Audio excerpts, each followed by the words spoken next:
and we're glad to have you back.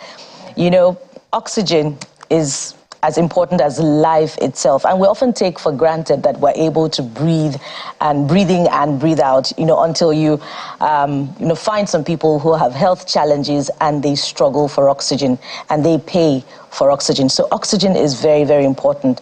But that report that talks about the unhealthy quality of air, you know, compels this conversation. Of course, there are other important aspects to having a sustainable environment. So we'll be exploring all those points as we welcome our next guest on the program. He's Dr. Babatunde Ajayi. He's the General Manager, Lagos State Environmental Protection Agency, LASEPA. Dr. Ajayi, welcome to the Morning Brief. We're glad to have you on the program. Thank you. Glad to be here. Yes. So following that report about the unhealthy quality of air index affecting, some parts of Lagos, we'll list them later on. How much of a danger are we, and how much is it spreading to other parts of Lagos? Okay, so I think that first we had to release that data because we realized that there are very sensitive people around us, people who have sensitive respiratory systems. You know, people have asthma and all kinds of things. And if you ask them, they also know that these things trigger their reactions. So also the quality of air that you breathe in, or the air quality index, is a major determinant of pollution around town and around many cities globally. So air quality is a key index, you know, for measuring the quality of the amount of pollution that you have generally. So it's a benchmark data that actually should be in public, you know, and when I assumed office, I just thought it was important to make this, you know, publicly available. It helps in many ways. I mean, it helps you plan, it helps you stay careful, you know, it also helps you mitigate what is causing that problem. So now conversations have started about stopping what is causing the pollution. So I'm wondering, maybe you give us maybe a list of some of the drivers, because there may be industrial drivers, there may be, you know, individuals who are also contributing to these things. The common one we may know is the one that's coming from our cars and our generators. But you are the experts. Maybe help us so we know what to do at the end of the day, because we're all in this together. The air is bad. I'm looking at the index and I'm like, when the world is healthy to breathe in Lagos, yes, because I'm looking at it. This is here. So okay, so I'll tell you the major things that cause it. Yes, there's industrial pollution from all of your industries across different parts of town. There's commercial and mobile ones from vehicles like you projected, from trucks, from airplanes. There are stationary ones like your generator in the house. Agriculture is also a major part of it. You know, so many people there are many areas in Lagos where you have a lot of farming, a lot of livestock farming. Yeah. Right. So that gives off a lot of methane and it stays long in the air. Classical example is Ojo. Ojo has Alabarago. Alabarago is a major livestock market in Lagos. And we're not very surprised. There are a couple other things causing that pollution in Ojo, and it's consistently red. You know, it's been like that for a while.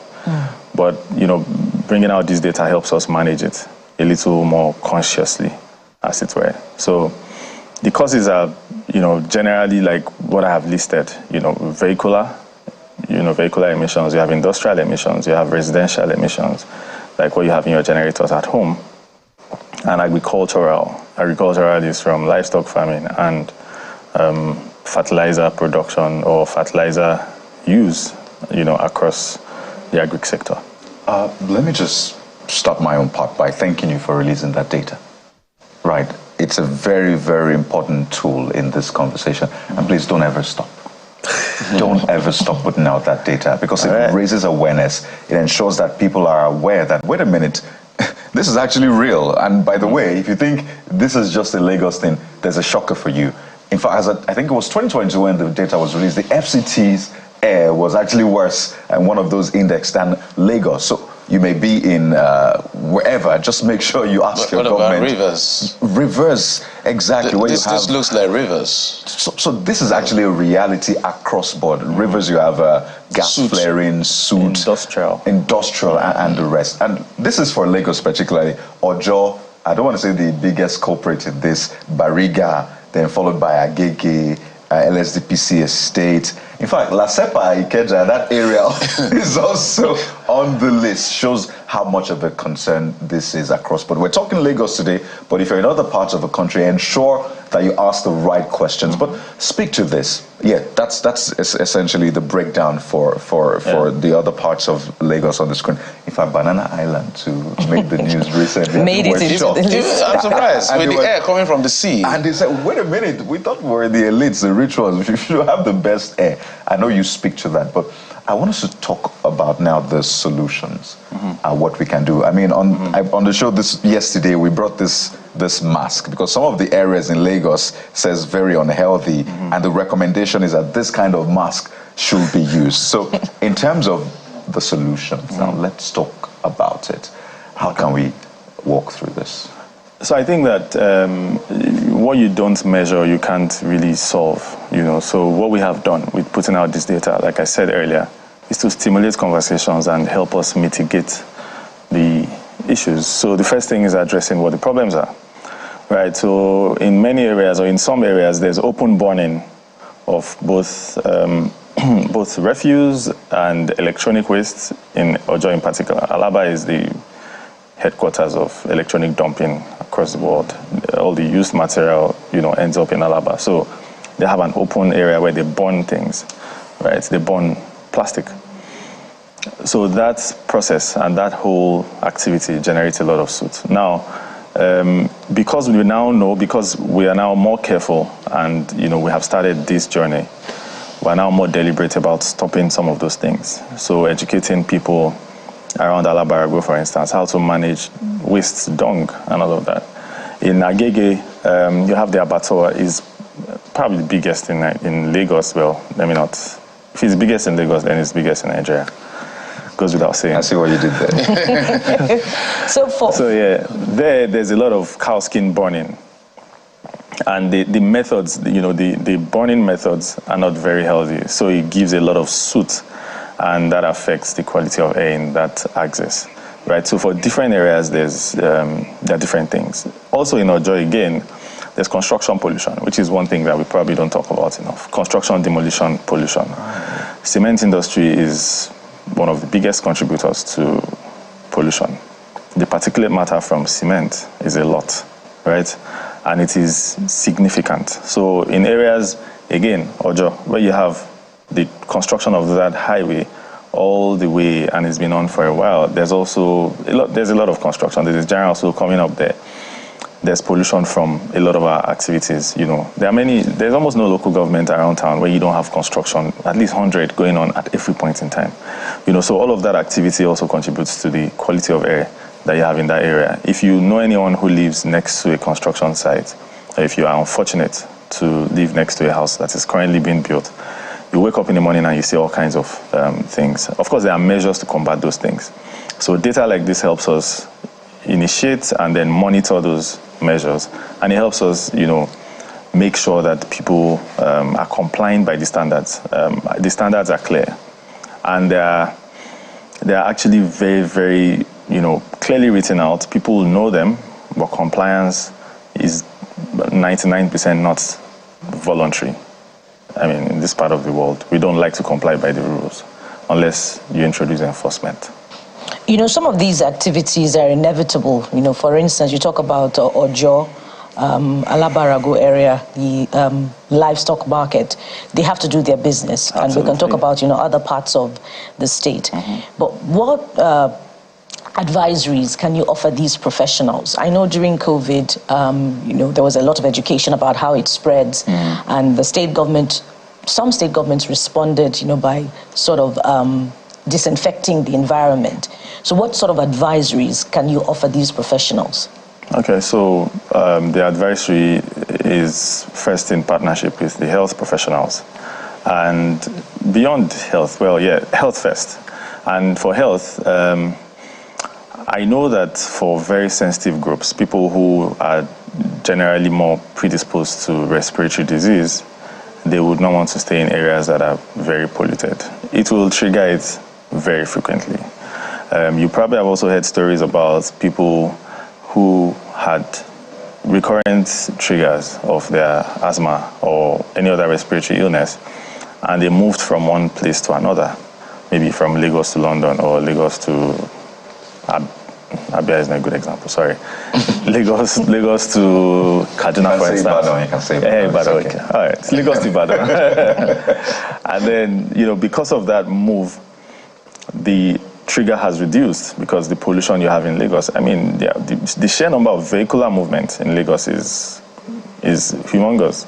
So pollution from there alone is enough to trigger. So what we would say is, if you know that you are amongst the sensitive groups, you might as well either use a mask or, in the very red areas, you should use a mask. Or at the most, reduce your exposure to polluted air in that area. So I'm thinking now, there are certain things that is almost impossible to go around. We need to talk solutions in terms of alternatives. If the government is not giving me light, I have to turn on my generator. Absolutely. So for the guys who are the abattoir, for instance, what are the proposals you're putting on the table for them to be more conscious and cautious about what they do and the impact it's creating on the environment? Are there things you say, okay, rather than using tires, you can use this, because that's where this will really make sense at the end of the day? Okay, so in partnership with the Ministry of Agric, we have actually initiated a lot of these solutions, right? For the cow skin burning, we have an arrangement for a modern processor for momo. And the traditional way is people want it black. They want to see the diesel that used to burn it. It's not healthy, really. So, and then changing the culture, people have known these things for decades, right? So changing that culture is also something you have to work really hard on. We're currently doing our own best. As government, we're in partnership and we're making decent strides, with making sure that these people use newer, cleaner methods, cooking methods, for the, where is this, Alaba, I guess. For places like, Alaba, where you have, where you have livestock management, there are many clean methods of doing that, mopping up all of the waste in good time and then designating a better use for it when you pick it up. So those are the things we have initiated. But those things will get stronger the more we talk about it, the more the people who live around there even know about it, they would now be more conscious, they'll be more deliberate. So how affordable and how is the buying? Kaide, I'm sure has some questions for you. Just how affordable are these things? Because when you propose these things and you need their buying, are they getting that buy-in? Is it expensive for them? What are they saying in response? No, it's not expensive. There are structures that government has put in place, right? So, for instance, if you say, I'll give an example. In, what's it called now? That place at Yaba, Makoko, yeah. There's a lot of pollution there because of burning, because of smoking, fish smoking, right? So an NGO has come to put in a very fantastic space for them to smoke fish without it getting out. But the women will not use it, not because they don't think it's good, but they feel that the exposure to their customers, their clients outside, who see them burning it, is what attracts them.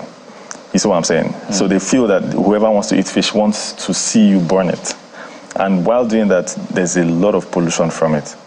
So there's a cultural shift and there's a conversation that has to be had. It's a process. Absolutely. Yeah. And that's why we're having this conversation to ensure that we push this forward. Because I shudder to think what will happen in a few years if we keep at this. We're talking about reduced life expectancy because it's the air we breathe in, literally. Yeah. But I'd like you to speak to another issue that concerns the environment.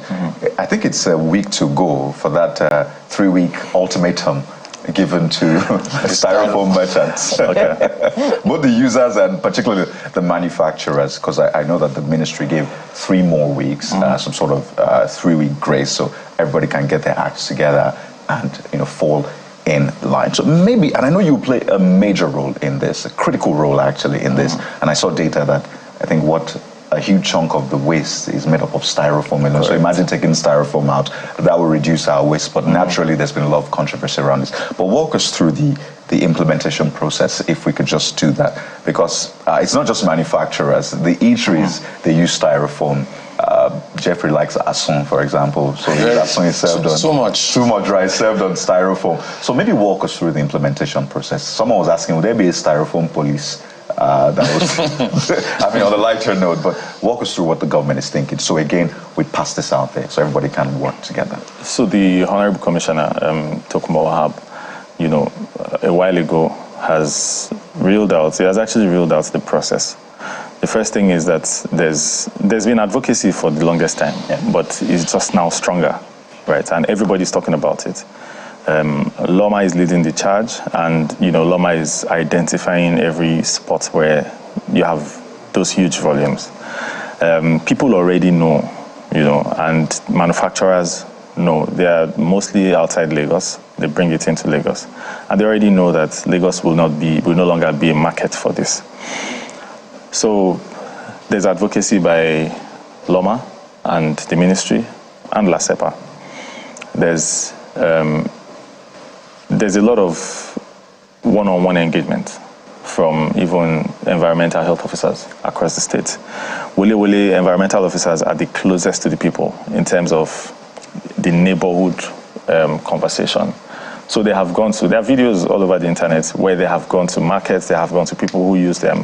They've gone to the end users, to talk to them about it. The commissioner again has engaged the Manufacturers Association. Now, and we already have an ultimatum to get rid of this. At the time when it expires, there would be an arrangement for a mop-up, whatever it is and we have to do this in preparation for the rains, because the rain is coming, and if you take styrofoam out, for instance, you have almost half of the waste gone, and the drains will be clearer, and you will not have flooding. So it's a lot of making people understand why you're doing what you're doing. So we'll continue the advocacy. We're not saying that there are no alternatives. I mean, I keep saying this. While I was younger, we didn't have styrofoam plates. You would go to buy food with your bowls, and after that you wash it and reuse it. So we're saying go back to the same reusable plastics. I mean, you have to reuse it a few times. If you buy food from certain places, you will not want to throw the plastic away because it's actually heavy and thick. You know what I'm saying? So it's reusable. Right. It appears that the benefits do outweigh the odds. So, Nigerians must just comply. Lagosians must comply. And don't worry, Jeffrey, your son is covered. It's safe. It's safe. It has to be safe. Dr. Ajayi will see to that. Dr. Ajayi, we want to thank you very much for coming on the Morning Brief and for sharing these very, very important insights on the environment with us. Dr. Babatunde Ajayi is the MD, Lagos Environmental Protection Agency, LASEPA. And we hope that when next we call on you, you'll be a very, very willing guest. I'll be glad. I'll hold on to my mask, though. Yes, protect yourself in the meantime. We'll be right back after this time out for the next leg of our conversation. Stay with us.